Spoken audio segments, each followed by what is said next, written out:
신입사원의 부모님한테 전화를 그렇게 받는다는 거예요. 네. 연봉 협상 우리 애가 얘기하기 좀 껄끄러울 것 같아 제가 전화 드리는데 이런 말도 안 되는 일들을 그러니까 기업이 혁신작이 나오기 직전에 반드시 있어야 되는 것 중에 하나가 참패작이 있어야 되거든요.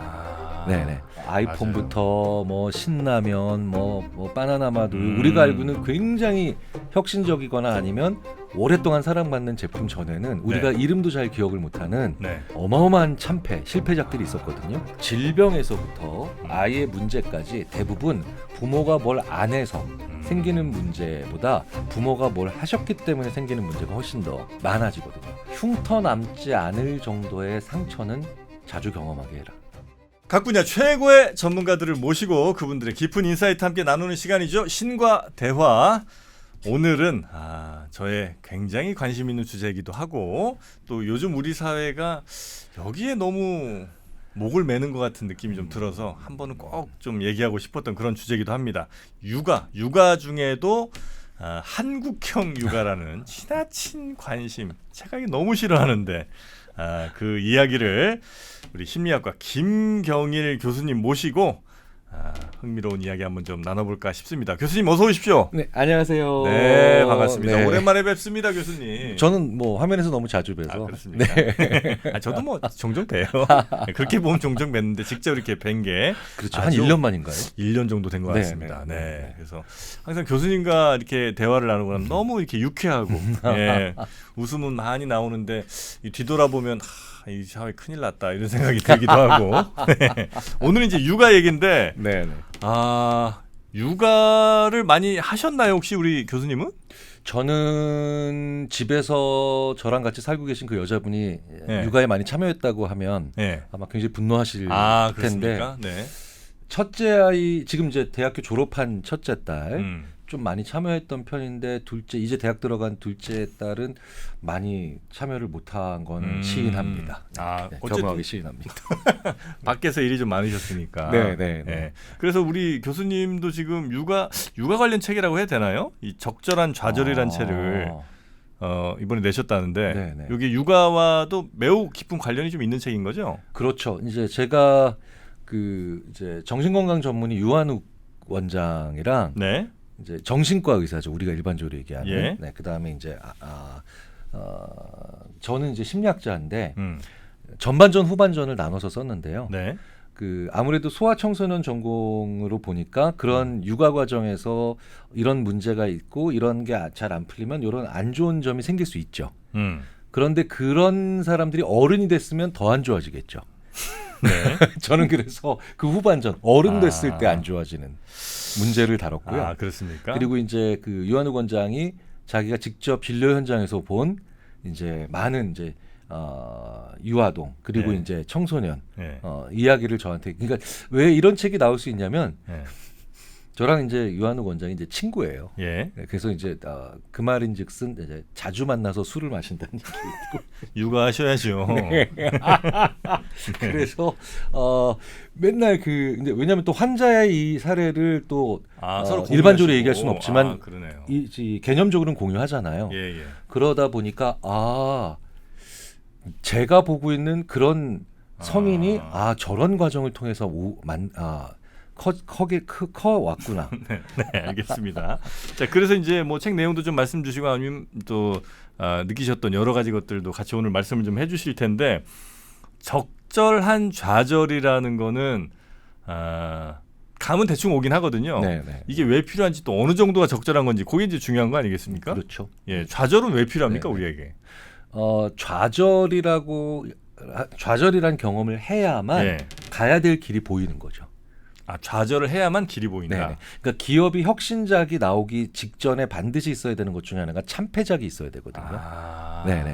그러니까 왜 뭐 아이폰부터 뭐 신라면, 뭐 바나나마두 우리가 알고는 굉장히 혁신적이거나 아니면 오랫동안 사랑받는 제품 전에는 우리가 이름도 잘 기억을 못하는 정말 어마어마한 참패, 실패작들이 있었거든요. 근데 되게 재밌는 건 그 제품들이 살짝 정말 사랑받는 그 혁신 제품이나 아니면 롱런하는 제품들과 한 80에서 90% 정도 비슷합니다. 네, 그런데 아 그래요? 폭망할 수밖에 없었던 그 10%가 1-20% 차이가. 네, 네. 아. 차이를 만들어내는데 예. 이 얘기는 뭐냐? 좌절을 경험해봐야 아이가 갈 길이 보이고 아. 그리고 이건 너무 싫다, 너무 아니다, 너무 이거는 못한다라고 하는 그 옆에 네. 아이가 진짜 제대로 할 수 있는 것들이 보이고 아. 그렇죠? 그리고 우리가 정말 이상한 경우가 아니라면 네. 잘못하고 힘들어 해봐야 살짝 그 옆에 예의와 그 다음에 공존의 법칙도 거기서 배운다는 거죠. 네. 아 이건 뭐 저는 거의 120% 공감하는 얘기이긴 한데 또 요즘 워낙 아이들을 좀 좌절 안 하고 그럼 요즘 이제 분들 표현으로는 이제 기 안 죽이고 네, 키우려고 이제 많이들 너무 노력을 하시니까 그게 참 저는 썩 보기 편하진 않은데 왜 우리가 예. 어떤 사람을 잡고 있잖아요. 예. 그럼 그 사람을 못 도망가게 하고 있다고 생각하겠지만 네. 사실은 나도 그 사람 때문에 못 가고 있는 거죠. 내가 저 사람 잡아야 되니까. 그렇죠. 내가 이 사람을 못 도망가게 잡고 있다면 그렇죠. 나도 결국은 잡고 있기 때문에 못 가는 거죠. 둘 다 그 인질이 되는 거네요. 그러니까 부모님이 어디에 갈 데도 없고 부모님이 하실 일이 없고 부모님의 세상사에서 관심이 없다면 그럼 쳐다볼 수 있는 건 아이밖에 없죠.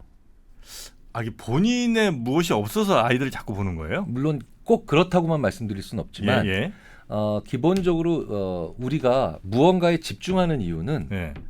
두 가지죠. 그게 중요해서 그리고 그것밖에 없어서. 네. 그렇지. 네. 그러니까 산만한 아이들 있잖아요. 산만한 아이들도 아무것도 없는 하얀 방에 TV만 딱 켜놓으면 거기서 인강하면 인강을 열심히 봅니다. 네. 그렇게 막 주의 산만한 애들도. 네네. 그래요. 그렇죠. 그런데 주위에 다른 게 많고 뭐 옆에 이제 게임기도 있고 옆에 뭐 다른 뭐 소파도 있고 다른 뭐 이제 레고 블록도 있으면 다른 걸 하죠. 그러니까 우리의 삶이 예. 이런 걸 저희들이 뭐라고 하냐면 몰입하지 못하고 집중만 하고 있다라고 표현들을 많이 해요. 몰입하지 못하고 집중만 한다? 네네. 그러니까 몰입이라고 하는 거는 예. 생각을 깊게 해서 변화를 만들어낼 때 우리가 몰입한다고 하고요. 네. 집중하고 있다라고 하는 건 뭐냐면 계속 그 상태를 유지시키는 것에 온 정신을 쏟고 있다. 네. 몰입과 집중이 그렇게 다른 거군요. 네네네. 오로지 계속 그냥 이것만 보고 있으면 그건 집중인 거고 그렇죠. 보면서 뭔가 다른 어떤 창조적인 뭘 해내면 이제 이건 몰입인 거고. 그렇죠. 그러니까 이제 게다가 그리고 몰입은 쫙 하고 생각이 들어갈 때와 그다음에 네. 생각이 빠져나와서 이제 다른 곳을 예. 또 시선 둘 때가 있죠. 예. 그러니까 몰입이라는 개념이 성립이 되는 거거든요. 아. 그러니까 몰입한다라는 것은 몰입하지 않고 전혀 거기에 신경 쓰지 않는 다른 순간이 있기 때문에 몰입이라고 하는 개념이 성립이 되잖아요. 네네네. 네. 근데 집중하고 있다라고 하는 것은 거기서 시선을 떼지 않기. 네. 그러니까 몰입은 변화를 만들어내는 정신적 네네네. 과정이고요. 그 다음에 집중은 변화를 안 만들어내고 선상을 계속 있는 그대로 유지하는. 네. 사실 이제 제가 또 말씀을 드리지만 그래서 한국 기업의 문제점도 네. 집중만 하고 있고 몰입하지 않고 있다. 아. 이렇게 저도 이제 많이 진단을 하죠. 1년 정도 저희가 이제 못 뵀지 않습니까? 네네. 1년 사이에 류한우 원장님과 같이 시간을 많이 보내시더니 좋아지신 것 같습니다. 우리 원장님, 우리 교수님 콘텐츠가 많이 좋아졌는데요. 1년 전보다. 몰입 많이 하셨네. 소주랑 그 오뎅바에서. 그래 변화가 만들어지느냐 아니면 그냥 오로지 그냥 그것만 계속하고 있느냐? 그렇죠. 집중과 몰입의 차이. 네. 근데 이제 그렇게 우리가 이제 바라는 건 몰입을 잘하는 걸 바랄 거 아니에요, 그죠? 네, 집중만 하는 집중은 몰입 전 단계 내지는 하여튼 뭐 약간의 뭐 습관 정도로 좀 필요할 땐 분명히 좀 있겠습니다만. 네. 근데 요즘에 많은 아이들이 그 아이에게만 집중하는 부모님 탓인지 하여튼 덕인지 혼자서 잘 뭘 못한다는 얘기를 참 많이 하잖아요. 그렇죠. 그거는 네. 실제로 뭐 보시기에도 많이들 그렇습니까? 요즘 청소년들 혹은 뭐 아이들이 그 이제 특히 뭐 아동 네. 혹은 청소년 그 영역에서 이제 상담을 많이 하시는 그 분들이 예. 부모님께 신신당부하는 게 이런 거예요. 아이가 혼자 잘 못합니다. 아이가 깨우지 않으면 일어나질 않아요. 네. 그러면은 이제 그 선생님들이 많이 하시는 얘기가 네. 누구도 깨우면 일어나기 싫어져요. 네, 라고 얘기를 하죠. 네네네. 군대에서 왜 그렇게 기상이 힘들었을까? 깨우기 때문에 힘든 거거든요. 한 번은 좌절을 해야 돼요. 한 번은 자기가 늦어야 되거든요. 네네. 네네. 그럼 대부분 부모님들이 그 한 번을 못 해내시고 음. 그래서 못 아이가 견디- 못 늦으면 견뎌. 네, 그러면 그 다음부터 어떤 생각이 되면 잠깐만 한 번 지각하면 만성화되고 그러면 애의 생활부가 엉망이 될 거고 그러면 대학 입시에 불리할 거고 대학을 제대로 못 가면 얘가 사회적으로 엉망진창 될 거고 그러면 다시 아이는 정말 사회에서 잉여인간으로 남을 도태되고. 테고 그러면 그 아이의 미래는 어두워지고 그러니까 지금 아이가 한 번 지각을 하느냐 안 하느냐를 가지고 일파만파로 들어가서 세상의 모든 불행이 내 아이한테 찾아올 것 같은 그런 느낌이 오죠. 한 번은 아이가 스스로 지각해봐야 되거든요. 그러니까 예전에는 어쩔 수 없이 부모가 그 모든 아이를 다 어떻게 컨트롤이 안 되니까 자연스럽게 그쵸, 케어할 수가 집중이 없으니까 안 됐죠. 알아서 그냥 가는 네, 걸로 네, 가는 네, 건데 요즘은 그게 이제 가능해지다 보니까 부모님들이 사실 키우는 아이의 숫자는 훨씬 더 줄어들었음에도 훨씬 더 피곤해지신 것 같아요. 그렇죠. 그리고 육아에 들어가는 네. 시간도 더 많아졌고요. 물리적으로도. 예. 한국은 특히 이제 모든 가정의 형태가 그렇진 않지만 일반적으로 엄마가 좀 더 많은 육아를 하잖아요. 그렇죠. 이제 우리가 이제 이른바 독박 육아라고 이제 네. 하는데 그 시간 자체가 뭐 압도적으로 1등이죠. 압도적으로 1등이고요. 그런 과정에서 이제 아이 한 명이 가지게 되는 또 관심의 양, 좋은 말로 관심의 양이 많아지면서 아이가 이제 내가 스스로 생각해서 실패할 일도 없고 성공할 일도 없고 그러니까 마치 이런 거죠. 그 조선시대 왕을 누가 옆에서 계속 입혀주고 먹여주고 그 다음에 화장실 가서 응가해야 될 때까지도 다 알려주는 그런 일들이 벌어지니까 네. 전반적으로 아이들이 관리가 잘 돼 있는데 동기부여가 안 돼 있는 상태다. 관리는 잘 돼 있는데 동기부여가 네, 안 돼 있다. 이런 걸 많이 느끼죠. 맞아. 네. 그러면 애들이 하고 싶은 게 없어. 그럼요. 그러니까 하고 싶은 게 없다고 그러잖아요. 네. 그러면 동기부여가 되지 않는 그런 아이가 어떤 문제가 있나요? 제가 어떻게 해야 될까요? 네. 라고 하면은 대부분의 전문가들이 이렇게 얘기하세요. 뭘 하지 마시라고. 제발 좀 네. 하지 마시라고. 그러니까 이게 대부분의 문제는 뭘 해서 문제거든요. 맞아요. 예, 그러니까 이제 그 특히 한국 사람들은 해야 된다라고 하는 강박이 굉장히 강하죠. 이거를 고와 노고 사이에서 고에 대한 아주 환상이라고 저희는 불러요. 그러니까 노고 안 해야 되거든요. 안 가야 되는데 고보다 원래 노고가 더 힘들긴 해요. 근데 질병에서부터 아이의 문제까지 대부분 부모가 뭘 안 해서 생기는 문제보다 부모가 뭘 하셨기 때문에 생기는 문제가 훨씬 더 많아지거든요. 그러니까 너무 많이 해주시는 거예요. 근데 내가 뭘 안 하면 나중에 뭐 문제 생기면 꼭 내 책임인 것 같아서 한번 더 그러시는 것 같긴 한데. 그렇죠. 보양식도 비슷하잖아요. 보양식도 사실은 안 먹는 게 보양식인데 요즘 세대는 옛날에야 뭐 당연히 워낙 단백질 섭취 못하니까 한 번씩 뭐 삼계탕 먹고 한 번씩 뭐 장어 먹고 하면 엄청 그게 이제 몸에 힘도 되고 하는 거지만 요즘은 영양 과잉 상태라 그죠. 그냥 차라리 한 번 안 먹는 게 더 보양인데 진짜. 심지어 그 유한호 권장이 저한테 이런 얘기를 한 번 한 적이 있어요. 한 번도 배고프다는 얘기를 부모한테 해보지 않았던 아이들도 있다. 요즘 아이들이. 그러니까 나 배고프니까 밥 주세요라는 말도 한 번도 안 해본 아이들이. 배고플 있대요. 틈을 안 주는 거죠. 네, 배고플 틈을 안 주는 거죠. 근데 사실 배고플 틈을 안 줄 정도로 계속해서 밥을 주는 몰입의 순간이 있어야죠. 뭐 예를 들어서 아이가 군대에서 첫 휴가 나왔다. 뭐 이럴 때면 아이한테 몰입해서 왜 이런 얘기 하잖아요. 부모는 나는 1g도 단돈 100g도 줄어들지 않게 만든다. 사실 이런 거는 집중이 아니라 몰입이죠. 사실 약간 그리고 의식이고 그리고 부모는 할 수 있는 걸 찾아서 아이한테 자기 자녀한테 막 먹을 거 주면서 나는 너를에게 몰입하고 있어. 이거 보여주는 거 이건 나쁜 건 아니에요. 그 순간 너무 행복하지. 네네. 그러니까 우리는 그런 걸 보면서 부모가 과하다는 생각을 잘 하지 않죠. 그렇죠. 네. 근데 이제 일반적인 생활에서는 부족함과 채워놓고 뭐가 모자라고 그러니까 다시 이건 보충하고 이런 사이클을 자기가 그려볼 수 있어야 되거든요. 네네. 그러니까 이게 마치 대기업 회장님이 차를 가지게 됐을 때 느끼는 거랑 되게 비슷해요.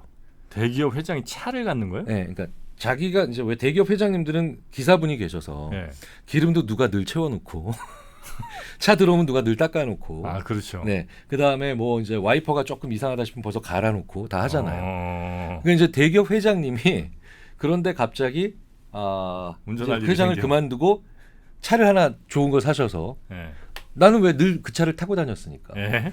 이제부터 내가 이제 한번 편하게 운전해야지라고 했는데 딱 일주일만 지나면 운전 네. 못하겠다고. 그치, 네, 차를 관리를 못하는 거죠. 차가 왜 더러워지는 거야? 그렇죠. 아니 차가 왜 갑자기 뭐가 주황색 등이 피면서 뚱뚱뚱뚱하고 있지? 기름을 이런 넣어야 거죠. 되는데. 네. 이제 그런 성인이 되지 않게 만들려면 예. 아이가 해야 될 고민을 부모가 다 하면 큰일 난다는 거죠. 근데 그 큰일 난 애들이 지금 현재 엄청나게 많다는 거고요. 많죠. 이미. 더 정확하게는 그런 친구들과 부모가 해야 될 고민과 아이가 해야 될 고민이 무엇인지를 그때마다 기꺼이 고민한 부모로부터 양육받은 아이들이 또 이제 또 어른이 된 아이들이 많죠. 그러니까 굉장히 차이가 커진 거예요. 그래서 이렇게 저도 대학에 있지만 예. 대학에 있는 교수들이 두 패로 나뉩니다. 요즘 애들 너무 이상하다. 근데 사실 이건 누구나 언제나 했던 얘기잖아요. 그런데 또 어떤 교수들은 요즘 애들 중에 보석 같은 애들이 그렇게 많아.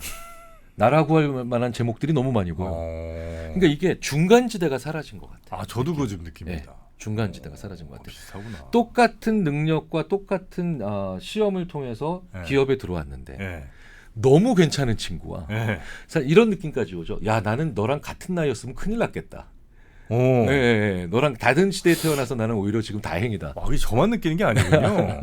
왜냐면 이제 저희는 우리 교수님 포함해서 대체로 어느 정도 평균값에 비슷하게 이제 그 정규 분포를 그리면서 가잖아요. 네네. 비슷하게 이제 다 가고 정말 이상한 애들 가끔 하나씩 이제 왼쪽 오른쪽에 있는 건데 요즘에 저도 이제 가끔 20대 뭐 청년들 좀 보면서 느끼는 건 와, 진짜 대단한 친구들이 있어요. 그렇죠. 그리고 뭐 일 찾아서 하는 것도 꼭 그러니까 뭐 공부 잘하고만을 떠나서 굉장히 태도도 굉장히 좋고 뭐 아주 의욕적이고 뭐 이런 친구가 있는가 하면 상당히 또 많은 반대쪽에 있는 친구들은 정말 괜찮을까 걱정될 정도로 많이 걱정되는. 네. 네네. 그러니까 그래서 그 완전히 어느 쪽을 보냐에 따라서 미래를 너무 설레게 만드는 친구들과 그런 분들과 미래를 너무 그분들과 나까지 포함한 우리 사회가 이거 어떻게 이렇게 되면 어떡하지 막 이런 막 굉장히 어둡고 걱정되는 예. 모습을 갖게 만드는 그런 분들이 공존하시잖아요. 예.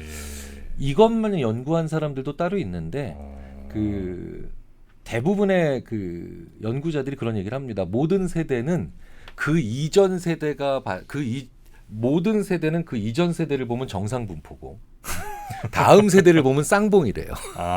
원래 그래요? 네네. 그래요. 너무 그렇게 크게 걱정할 건 아니겠네요. 네네네. 늘 그렇다는 거죠. 그러니까 만약에 1960년대 태어나신 분들이 우리를 보면 1970년대 태어난 분들을 보면 똑같은 너무 그래요? 괜찮은 친구들이랑 너무 그러니까 걱정되는 친구들이 공존하더라고요. 그럼 그나마 좀 다행이네요. 네. 그래서 네. 아마 그런 역사적 사이클에서 보면 너무 걱정하실 필요는 없는데 네. 근데 문제는 네. 과거에 비해서 자녀가 해야 될 고민을 부모가 너무 많이 하는 그거는 확실히 문제죠. 네, 진짜. 다 해버리는 건 그거는 동서고금을 막론하고 무조건 문제거든요. 그 요즘에 저도 뭐 얘기를 들었습니다만 무슨 대기업 아까 말씀하신 대기업 같은데도 저 인사 담당자나 아니면 그냥 거기에 있는 중간 관리자들이 신입사원의 부모님한테 전화를 그렇게 받는다는 거예요. 네. 그래서 뭐 우리 애가 오늘은 뭐 때문에 뭐 못 가요. 아니면 뭐 연봉 협상 우리 애가 얘기하기 좀 껄끄러울 것 같아 제가 전화 드리는데 이런 말도 안 되는 일들을 실제로 겪는다고 해서 저도 진짠가 싶은데 한두 분이 그런 얘기를 하시는 게 아니라 꽤 많은 분들이 그런 얘기를 하신다는 거죠. 뭐 사실 과거에 보면은 네. 우리 조선 그 전에 고려 이렇게 가면 네. 자식이 전쟁터 나왔는데 부모가 같이 따라가는 그때도 그랬어요. 네. 존재하죠. 아. 그러니까 이제 이 문제가 앞으로 사라질 거라 생각하지 말고 이 문제를 겪고 그 문제를 해결 못하고 성인이 되는 사람의 수를 좀 줄여보여야 될 필요는 있고요. 그리고 우리 한 사람 한 사람의 개인으로 보면 이게 내가 너무 많이 하고 있는 게 아닌가. 예. 왜 그 애착 과잉, 예. 정서 비만 이런 표현들 쓰거든요. 애착 과잉 정서 비만. 네네. 애착 과잉 정서 비만. 감이 좀 오긴 하네요. 네네네. 그러니까 너무 많이 부모한테 의존하고 있거나 아니면 아이가 느껴야 되는 감정도 부모가 대신 이미 다 대신 느껴주고 다 알려주고 다 미리 예고해주고 막 이런 거 있죠. 네. 어떻게 해야 됩니까? 부모가 그러면 일단은 뭐 문제점이 뭔지는 알겠는데 부모가 손을 좀 떼고 덜 관여하고 하면 될 것 같긴 한데 그게 이제 해오던 습관들이 있으니까 쉽진 않을 거 아니에요. 네네. 어떻게 뭐 하나부터 이렇게 좀 바꾸면 좀 낫겠습니까? 저는 이렇게 많이 말씀드려요. 네. 흉터 남지 않을 정도의 상처는 자주 경험하게 해라. 흉터 남지 않을 정도의 상처. 지금 뭐 조금만 까져도 막 난리죠, 난리. 네. 그러니까 사람이 흉터가 남을 정도가 되면 네. 그 사람의 인생에서 실제로 심리적으로도 컴플렉스를 만들든 아니면 더 큰 흉터는 트라우마가 되든 아니면 그 사람의 소위 말하는 열등감이 되기도 하죠. 그런데 흉터가 남지 않을 상처들은 굉장히 많죠. 이게 까지는 거, 그렇죠? 그 다음에 막 쓰린 거, 네. 그 다음에 이런 여러 가지 것들은 달리기 때문에 넘어져서 쓰린 거고요. 그렇죠? 그 다음에 친구랑 재밌게 노니까 까지는 거고요. 네. 그리고 옆에 있는 동료들이랑 자꾸 얘기를 하거나 아니면 동네에서 누군가가 자꾸 얘기를 하기 때문에 속상한 거거든요. 그러니까 감정의 단계에서 분명히 이 아이의 기억에서 지워지지 않을 정도의 큰 상처, 흉터, 네. 흉터 있잖아요. 네. 흉터가 될 것들은 부모 입장에서 막아줘야 되겠죠. 정신적으로든 뭐 육체적으로든. 그렇죠. 네. 하지만 까지고 쓰리고 그 다음에 그 외에 여러 가지 것들은 아이가 기꺼이 활동을 하면서 누군가와 계속 공존하면서 느껴야 되는 감정들이잖아요. 자, 그럼 여기서 하나 더 치고 들어가 볼게요. 네. 그러면 무엇이 남는 흉터고 무엇이 남지 않는 흉터가 되는가? 네. 그건 사람마다 많이 달라요. 좀 어렵네. 그렇죠. 예. 그러니까 그 정도를 고민하시는 게 더 낫다는 거죠. 그럼 우리 아이가 네네. 특히 취약한 부분 내지는 상처를 아주 깊게 받을 만한 그런 정도의 것은 알아둬서 그 분야에 굉장히 깊은 데미지는 좀 안 입을 정도는 해주되 맞나요? 이렇게 그렇죠. 하는 게? 그런데 아이한테 깊게 남을 상처가 무엇인지에 대한 예. 고민을 해보셔야 되는데 그걸 제일 잘할 수 있는 사람이 부모인데 오히려 그걸 제일 지금 모호하게 만들고 있는 사람이 부모일 수도 있다라는 거죠. 네, 맞네요. 네. 저는 이제 그보다 조금 더 약간의 흉도 괜찮지 않나? 왜냐면 이제 이건 그냥 아주 피지컬하게 한번 보자면 네. 얼굴에 큰 흉 아니면 저는 이제 몸에 있는 흉은 좀 괜찮은 것 같거든요. 그래서 왜냐면 이제 그 흉을 보면서 다시는 이제 그런 거 하면 안 되겠다는 생각도 이제 떠올리기도 하고 그리고 약간 누군가와 대화할 때 그런 흉들이 꽤나 괜찮은 또 대화 주제가 되기도 하지 않습니까? 그러니까 네. 방금 전에 말씀하셨던 게 흉에 대한 자기 정의를 얘기하신 거예요. 흉터에 대한. 이게 사람마다 좀 다를 수 있고. 그렇죠. 근데 아이는요. 네. 자녀는 부모의 여기서의 정의는 저스티스가 아니라 데피니션 정의잖아요. 네네. 아이는 그것을 무언가에 대한 정의를 내리고 있는 부모를 보면서 자기의 정의를 만들고 그 과정에서 동의할 수 있는 것과 동의할 수 없는 것, 좁힐 수 있는 것과 좁힐 수 없는 것들에 대한 변별력을 가지게 되죠. 그러니까 정해진 답이 아니지만 네. 그래 얼굴에 남는 흉터는 안 되겠지만 몸에 나는 흉터 정도는 흉터가 아니야 라고 얘기하시는 거 있잖아요. 네네. 우리는 그런 말을 들으면서 맞고 틀리고를 떠나서 그렇다면 생각을 한다는 거예요. 아이가. 네네네. 진짜 그런가? 몸에 나는 흉터도 난 아닌 것 같은데 아이가 생각을 한다는 거죠. 네네. 아이가. 그래서 왜 그런 얘기 있잖아요. 맛있게 먹는 음식은 칼로리가 없다. 이런 것도 사실 말도 안 되는 얘기지만 예. 그런 얘기를 들으면서 맛있게 먹는다는 게 뭔지에 대한 생각을 하고 칼로리에 대한 생각도 해보게 되잖아요. 네네네. 그러니까 그걸 하는 게 오히려 부모의 역할이지 오는 걸 다 막아버리고 그리고 그 상태에서 아무것도 아이가 고난과 좌절을 안 겪게 하면 그러면 이제 이런 얘기를 하더라고요. 제가 오늘 유한우 권장 얘기를 너무 많이 하는데 공조자니까 네. 집으로 가출한다. 집으로 가출한다. 네네. 그 표현을 쓰는데 너무 기억에 오래 남았어요. 집으로 가출한다. 굉장히 많은 사람들이 집으로 가출해요. 요즘. 네. 집으로 도피를 하는 거군요. 그렇죠. 예전에 네. 지금은 좀 그런 분들이 많지 않지만 불과 한 10년 전, 20년 전만 해도 예. 직장으로 가출하는 부장님들 꽤 많았죠.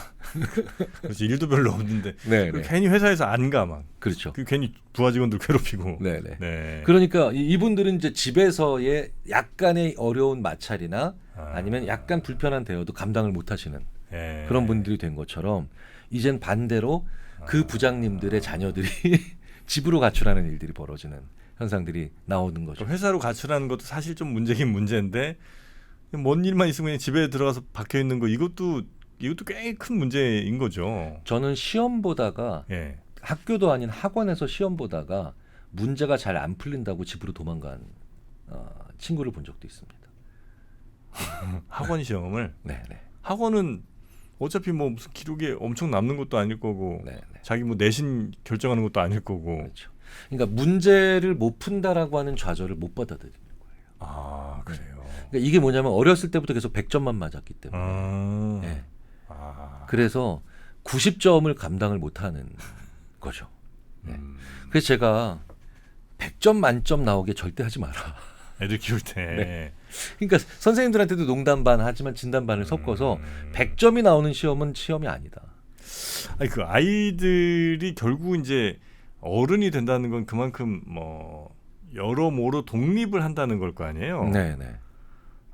그 독립엔 당연히 이제 경제적인 독립도 있을 것 같고 뭐 정서적인 독립 혹은 뭐 공간의 독립 등 여러 가지가 이제 포함이 될 텐데 단계가 혹시 있나요? 어떤 독립부터 먼저 좀 이렇게 해 나가다 보면 이제 최종적으로 요 정도 독립하면 이제 그건 완전한 독립으로 볼 수 있다? 이런 게 혹시 있을까요? 심리학적으로? 제가 보기에는 지금 하신 질문에 약간의 꼬투리를 잡자면 네. 그것도 부모의 관점으로 문제를 보고 있기 때문에. 아 그래요? 네, 뭐냐면 단계가 네. 지금 부모가 결정하는 거라고 우리가 생각하는 거잖아요. 그러면. 물론 일반적으로요. 예, 예. 일반적으로 관계적인 독립을 먼저 하는 게 맞는 건 이 대부분인 건 맞습니다. 관계적인 독립은 그러니까 뭐냐면 엄마 아빠 손 붙잡지 않고도 어딜 갈 수 있는 거죠. 그렇죠. 그 친구들과 함께 네. 갈 수도 그렇죠. 있고. 그러니까 사춘기 때 그 노력을 엄청 하죠. 네네네. 그래서 사실은 사춘기를 굉장히 사실은 방송에서 쓰면은 안 되는 거지만 심리학자들은 뭐 쓸 수밖에 없다라고 주장하는 게 지랄 맞게 보내긴 해야 돼요. 사춘기를. 네. 그러니까 그만큼 이제 해보고 좌절하고 실패하고 방황하고 뭐 이런 것들을 해봐야 되죠. 전 세계 공통이에요? 그냥 인간이라면 누구나? 한국이 좀 심하죠.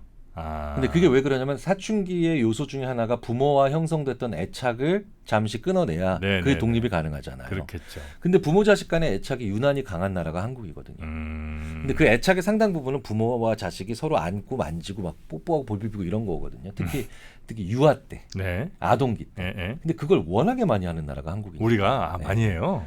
그럼요. 그 한국 문화를 보면 아이 발이 땅에 닿지 않는 놀라운 문화다 이런 얘기 많이 하는데 애가 계속 떠 있죠. 그렇죠. 계속 떠 있죠. 서양 문화는 아이들이 걷기 시작하면 아이를 세워서 찍어요, 많이.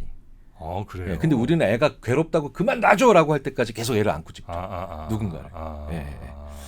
그래서 부모 팔이 떨어질 때까지 아이를 안고 있는데 나쁘고 좋다의 문제가 아니라 애착은 어쨌든 피부가 닿고 서로 만지고 막 이렇게 껴안고 이런 데서 많이 형성되거든요. 그러니까 이제 가장 많이 아이를 안아주는 문화 한국. 그래서 가장 많이 부모 자식 간의 애착이 많이 형성되어 있는 문화 한국. 심지어 그래서 나중에 나이 들어서 자녀가 중년이 됐을 때 부모와 관계가 안 좋아져도 부모가 사망하고 난 다음에 자꾸 생각나게 만드는 그런 애착이 강한 문화가 한국. 네. 그래요? 네네. 우리는 늘 뭐 50대 넘어서도 우리 아버지가 생각난다. 이제 아버지 마음 알겠네. 혹은 뭐 엄마 너무 보고 싶어 이런 게 굉장히 많잖아요. 그렇죠. 그게 다른 나라에 비해서 좀 강한 편이에요. 강하죠. 네. 그래서 왜 내 수명이 다하는 날 부모를 놓는다 이런 얘기하는 그런 연구들도 있죠. 자, 그래서 애착이 강해요. 폭삭 속았수다 보면 뭐 그럼요. 죽을 때까지 했던 엄마 생각하지. 그래서 그러니까 그 애착이 강하게 형성돼 있으니 그 애착을 잠시 끊어야 되는 시기에 아이가 진짜 웬만한 칼이 아니라 엄청난 도끼를 들어야 그게 되니까 사실 한국의 사춘기가 굉장히 혹독하고 부모를 힘들게 하는 이유는 내가 아이를 많이 그리고 나와 아이의 애착이 많이 형성돼 있기 때문이다 라고 생각하시면 좀 약간의 위로가 될 것 같고요. 일찍 그러면 좀 그러니까 심적으로 좀 관계적으로 독립을 좀 했다면 사춘기가 그렇게 지랄 맞지 않을 수 있겠군요. 그럴 수 있죠. 그러니까 서양 문화는 어느 정도 약간의 부모 자식 간의 거리가 한국보다는 좀 거리가 있죠. 그러니까 사춘기가 그렇게까지 부모를 괴롭히지는 거기도 반항을 하기는 하지만 그런데 중요한 건 방금 전에 관계, 공간, 뭐 금전 여러 가지가 있다고 말씀을 드렸잖아요. 중요한 건 순서도 중요하지만 네. 어느 하나가 빠진 독립은 독립이 절대 아니라는 겁니다. 아, 그 모든 것이 종합적으로 독립이 돼야 돼요. 네네. 그러니까 발맞춰 나가야 된다는 거예요. 그러니까 공간이 이만큼 혹은 관계가 이만큼 독립됐으니 금전, 물질도 이제 어느 정도는 독립하고 그 다음에 물질이 먼저 독립했다면 관계나 공간도 어느 정도 독립하고 네네, 뭐 이런 네, 거 있죠. 네. 오히려 반대로 물질을 독립했는데 부모가 오히려 계속 자녀를 힘들게 하는 경우도 많거든요. 내가 너를 어떻게 키웠는데. 예. 네. 실제로 왜 이런 이 온라인상에 보면요. 네. 그런 부모님으로부터 고통받는 경우 되게 사례 많아요. 아. 저는 벌써 40대 중반입니다. 네. 저는 20대 중반에 첫 직장에 들어갔고요. 네. 그때 부모님이 저에게 생활비를 내라고 하셨는데 네. 그때는 매우 타당해 보였지만 네. 내 부모님은 지금도 저에게 몰입하면서 결혼을 한 이후에도 마치 키워준 값을 받아내야 된다라는 것처럼 네. 저에게 돈을 요구하십니다. 아, 그래요? 너무 힘듭니다. 아, 그 독립을 역으로 지금 하셔야 되는 상황인가? 그럼 부모님이? 그렇죠. 아. 아주 정확한 포인트를 그 부분을 집어주셨는데 아이가 독립하려면 부모도 독립해야 되거든요. 아. 아까도 말씀드렸죠. 내가 안 놓는데 어떻게 나가겠어요? 네네네네. 그렇죠. 그 이런 경우는 어떻습니까? 그 굉장히 미담처럼 있는 뭐 이야기인데 예를 들어 독립을 애가 이제 자취방 하나 얻어서 했어요. 근데 부모님이 주말마다 가서 이제 청소해주고 뭐 저 반찬통 채워주고 뭐 이렇게 하시는 분들 있잖아요. 이게 독립이 맞나 하는 생각도 좀 가끔 들던데 그거는 독립이에요? 그거는 독립이라고 보기 어렵죠. 그렇죠. 왜냐하면 요청하지 않았잖아요. 아, 맞아. 엄마 나 너무 힘든데 한 번만 좀 해줘. 나 한 번만 집 정리하는 거 도와줄 수 응, 응. 있어요? 아. 이거는 독립된 관계에서 할 수 있는 가서 거죠. 도와줘서 하는 건 얼마든지 할 그쵸. 수 있는데 근데 상대방이 요청하지 않는 자동으로 그냥 막 해주시는. 늘 가는 그거는 사실은 그냥 내 딸의 방이 내 아들의 방이 좀 멀어진 거리가 좀 것뿐이죠. 멀어진 거고. 네, 거리가 멀어진 것뿐이죠. 아, 네. 그러네. 그래서 네. 서로 예고하고 요청하고 하는 것들이 좀 있어야 돼요. 예고하고. 내가 너 갈게. 아, 너희 집에. 아. 엄마 좀 도와주세요. 아빠 좀 도와주세요. 요청. 아. 그러니까 예고와 요청이 없는 관계는 네. 독립하지 않은 관계죠. 그 남편이 되시는 분들께 제가 자주 드리는 얘기가 네. 외박보다 더 싫어하시는 게 당신의 부인께서 예고 없이 집에 일찍 들어가시는 거다. 아, 차라리 늦게 들어가는 게 낫지. 아, 예고 없이 일찍 들어가는 거. 그러니까 사실은 그걸 예고 없이 들어가는 걸 두 단어로 줄이면 두 글자로 줄이면 침범이에요. 아니, 습격이죠. 자기 집인데도. 네, 그렇죠. 그러니까 이게 아무리 자 보십시오. 제가 오늘 오기 전까지 네. 잠깐 시간이 있어서 방에서 대기하고 있었죠. 네. 그 옆에 회의실에서 대기하고 있었는데 네. 그러면 저는 이 공간에 어떤 소유권도 없잖아요. 예. 그런데 잠시 제가 그 공간에 있었기 때문에 저는 심리적으로 소유권이 생긴다고요. 아. 그러니까 여기 계신 PD님이 지나가시면서 똑똑하시잖아요. 똑똑똑. 아, 사실은 자기 회사에 있는 그러네. 회의실인데. 예. 문 벌컥 열고 나오세요. 그렇죠. 이렇게 해도 되는데. 이러면 무례한 거죠. 아, 그렇죠. 자기 회사고 저는 제 회사가 아니면. 아. 그러니까 그 사람이 거기에 있었다는 것만으로도 아. 그러니까 심지어는 내 집에 손님이 왔어도 손님이 잠깐 다른 방에서 앉아 계시면 들어갈 때 놓고 하죠. 예. 그러니까 예고하는 거예요. 아. 인간에게 예고는 지켜야 되는 예의인데 그러네. 되게 재밌는 건 예. 우리가 그 예의를 잘 안 지키기가 쉬운 게 가족이라는 거죠. 그렇죠. 네, 네, 네. 아, 그 예고는 필요하네. 네. 그래서 저는 사춘기 때 저희 음. 둘째 딸 사춘기 때 네. 엄청 길게 얘기하고 제 딸 방에 갔어요. 그러니까 이제 길게 얘기를 해. 네, 그러니까 어떤 거냐면 네. 가위를 저희 둘째 딸 방에 가위가 있다는 걸 제가 알아요. 네, 갖고 가야죠. 네, 그러면 이제 뭐 예를 들자면 또 다른 물건 혹시 거기 가서 찾아볼 필요가 있을 때도 있죠. 공용 물건 같은 거는 그러니까. 그래서 제가 사춘기 때 저희 둘째 딸 사춘기 때 채원아 좀 이따 아빠가 방에 가도 돼? 전 일부러 카톡으로 해요. 아, 옆방에 분명히 있는데. 같은 집 안에 계신데. 네. 그러면 이제 아이가 예고 받으라고. 네, 왜냐면 어차피 똑똑하면은 아이는 순간적으로 놀래고 훅 하고 문 열고 들어가거든요, 제가. 아. 그런 다음에 이제 약간 여기다 장난기를 섞죠. 네. 그럼 이제 아이는 이제 아빠의 습격이 이제 일단은 습격보다는 선전포고구나라고 생각하고 이제 언제 오실 건데요?라고 이제 짧게 언제 오실 답하죠. 건데요? 네. 그럼 제가 이래요. 내일 모레 2시 40분. 그러니까 일부러 길게 예고하는 거거든요. 아. 생각해 보세요. 아무리 친한 사람이라도 문 열고 들어오면 도둑이죠. 되게 힘들어요. 허락 없이. 네, 네, 네. 그러니까 왜 국가와 국가 사이에서 제일 지켜야 되는 게 충분히 시한을 두고 예고하는 거잖아요. 네. 아무리 우리나라와 친한 국가가 있다고 해도 예. 우리나라 대통령한테 그 나라 정상이 나 내일 모레 갈게. 이거 안 되죠. 굉장한 결례죠. 예.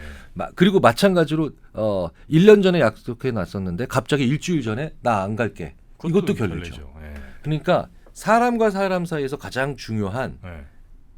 예의가 바로 뭐냐? 충분한 여유를 두고 예고하는 거예요. 네.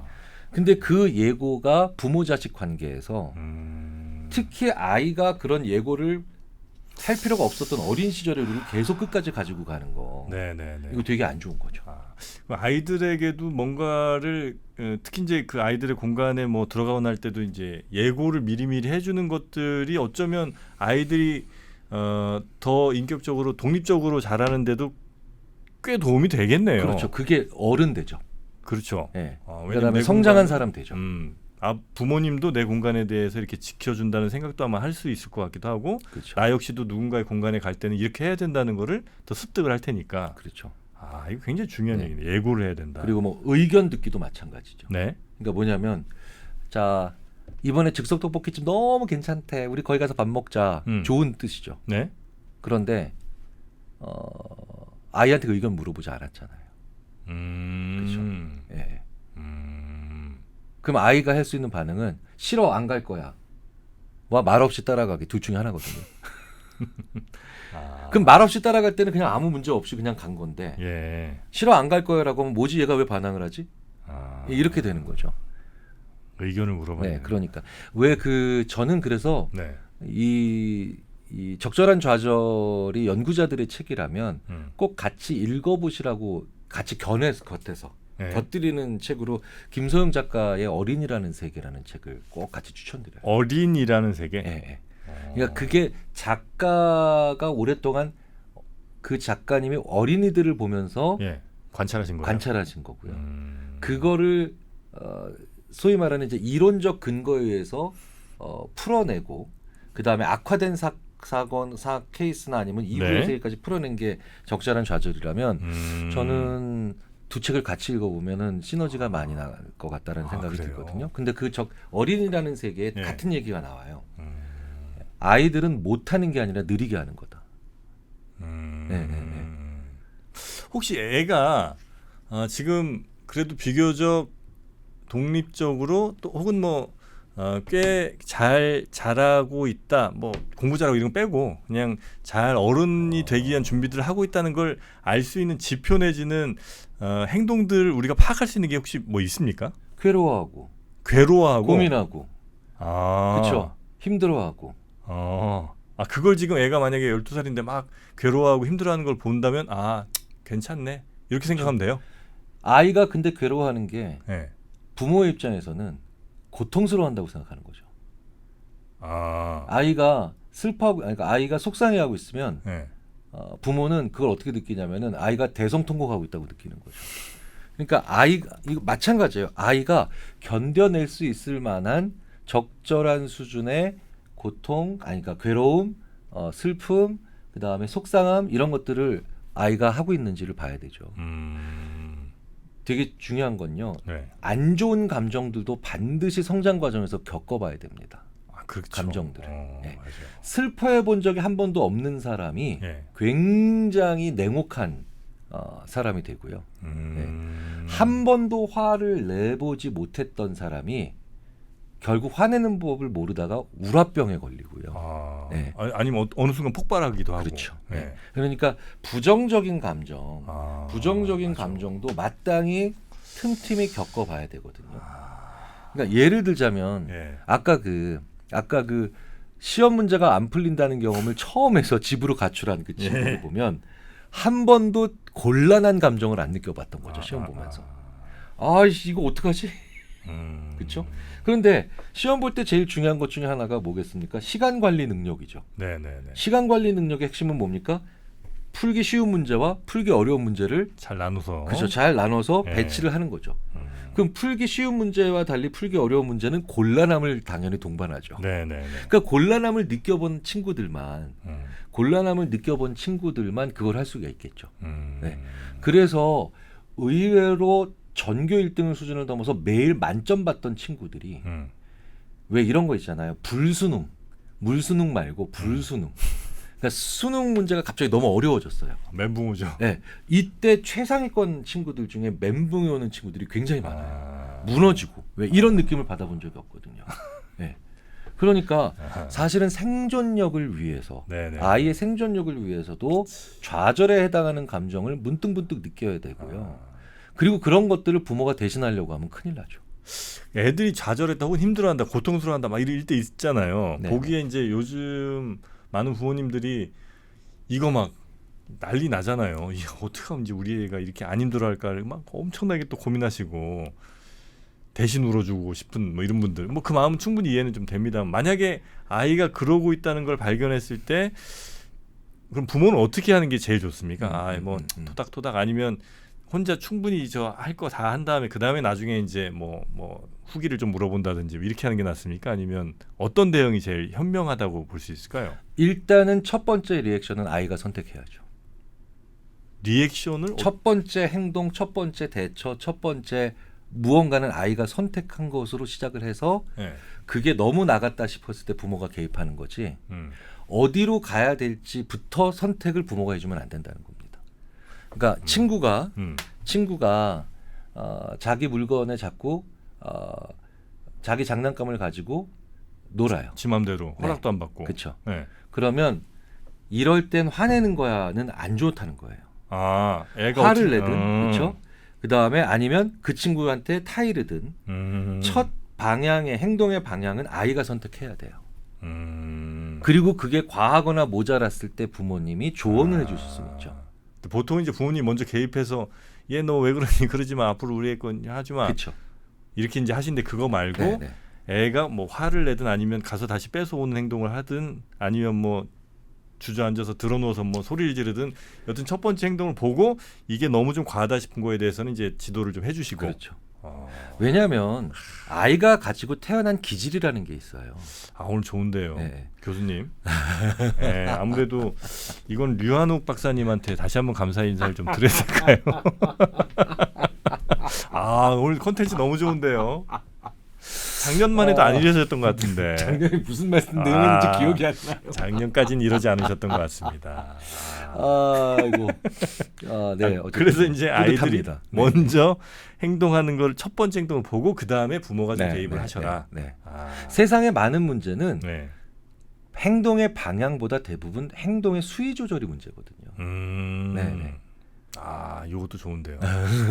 잠깐만, 나 방금 전에 왜 이렇게 콧소리를 내면서 아, 이거 너무 좋은데. 네. 행동 방향보다 수위 조절이 맞아. 그 수위 조절 안 되는 사람들이 참 많아요. 그렇죠. 네. 아, 그러니까 수위 조절을 그런데 해보지 않으면 아예 안 하게 되거든요. 맞아. 네. 그 수위 조절이 제가 예전에도 한번 말씀드린 것 같은데 수위 조절이라는 걸 우리는 어려서 골목에서 막 한 20명씩 막 때로 4살부터 한 12살 형까지 그냥 다 같이 막 우르르 몰려다니면서 그렇죠. 네. 뭐 어쩌고저쩌고 막 대들었다가 이제 형들한테 이제 쳐맞기도 하고 아 그럼 이제 욕까지는 하면 안 되는구나. 네. 그 다음에 이제 뭐 가위바위보 하다가 뭐 주먹 내는 척하다가 가위 내갖고 또 한 2번 쳐맞으면 이제 아 요건 또 안 되는구나. 이제 이런 것들 배워 나가잖아요. 그렇죠. 네. 상대가 뭐 잘못하는 것도 이제 나도 따지기도 하고 울기도 하고 이러면서 이제 커뮤니케이션도 배우는데 요즘은 그럴 기회조차 없잖아요. 그렇죠. 그냥 네. 뭐 놀이터에서 누가 이렇게 나한테 뭐 모래 살짝 던지면 엄마가 당장 출동해갖고 너는 왜 하면서 또 그쪽 엄마 나오고 이제 이러지 마세요. 뭐 이렇게 이제 해결이 되니까 아이들이 뭐 커뮤니케이션, 진짜 자신의 어떤 감정 표출의 수위 조절 이런 걸 이제 할 틈이 없잖아요. 그렇죠. 사실 근데 그게 가장 중요한 사회적인 그 능력이잖아요. 그러니까. 그러니까 재밌는 것과 무례한 것 사이가 한 끗 차이거든요. 맞아요. 난 재미로 한 거야. 뭐 네, 이런 애도 네, 있죠. 네. 근데 정말 재밌게 얘기하는 사람이 있고 네. 거의 비슷한 말을 했는데 무례한 사람이 있거든요. 네. 근데 또 그 이면에는 그 둘 중에 어느 곳으로 갈까 걱정해서 아예 아무것도 안 하고 침묵하는 사람들이 또 있죠.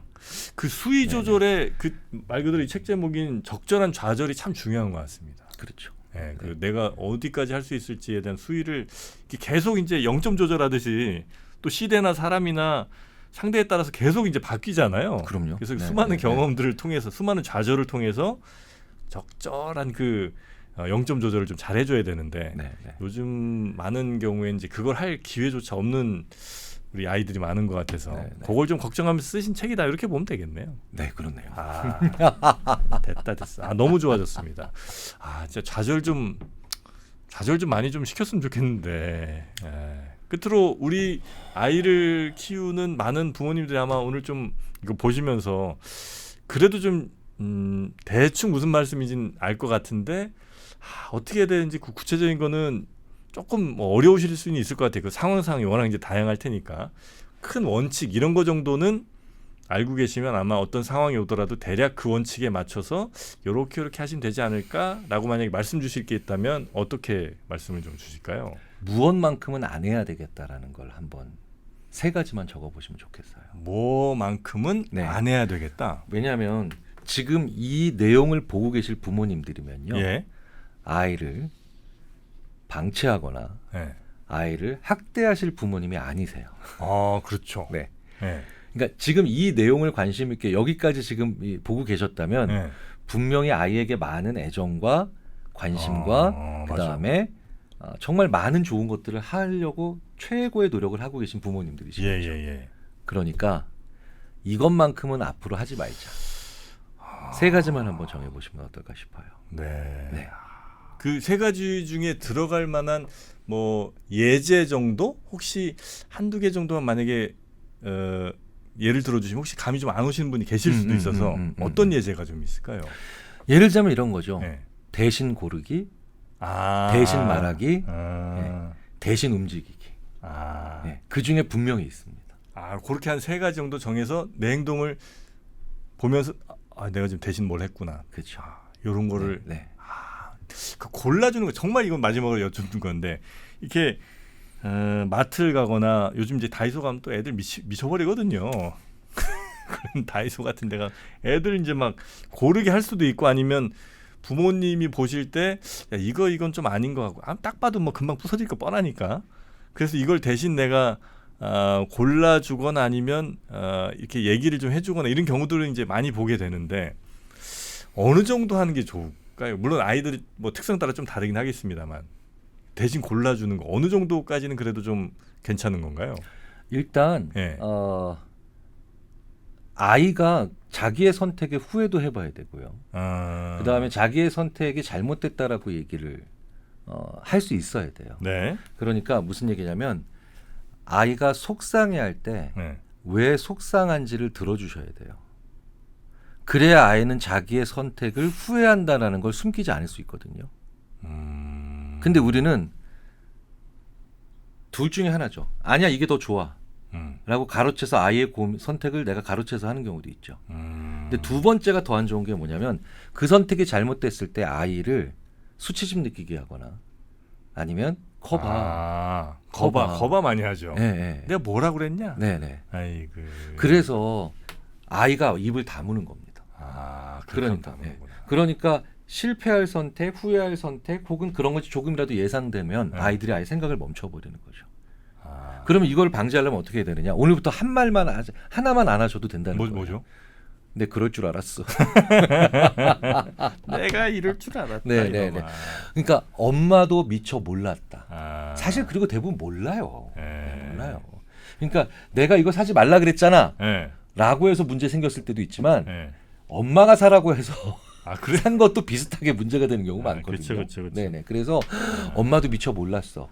이거 아빠도 이럴 줄 몰랐네. 그 정도 해주시면 좋겠다. 그러면 이게 뭐냐? 가족이 학습합니다. 네. 그러니까 왜 학습하지 않는 러닝이 안 되는 사람들이 있죠. 예. 좋은 에듀케이션을 받았는데 에듀케이션은 뭐냐면 로드맵이 있는 거예요. 무엇을 알아야 될지 누가 결정해 놓은 거죠.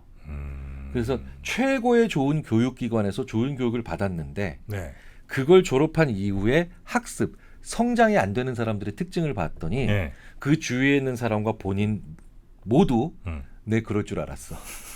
무언가 안 좋은 결과가 일어났을 때 네. 네, 그럴 줄 알았어를 계속 입에 달고 살더라는 거죠.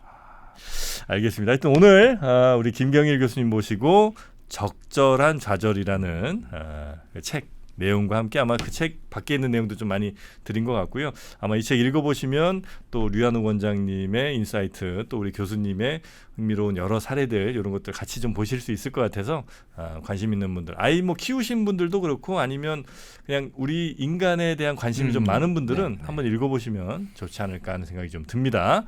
자, 오늘 김경일 교수님 함께한 시간 저도 너무 즐거웠고요. 이번에는 1년 말고 좀 더 짧게 한번 또 봬요. 네. 워낙 바쁘신 건 제가 알고 있습니다만 그래도 한 번씩 와주시면 대단히 감사하겠습니다. 오늘 함께해 주신 김경일 교수님 고맙습니다. 정말 즐거웠습니다. 네, 감사합니다. 네.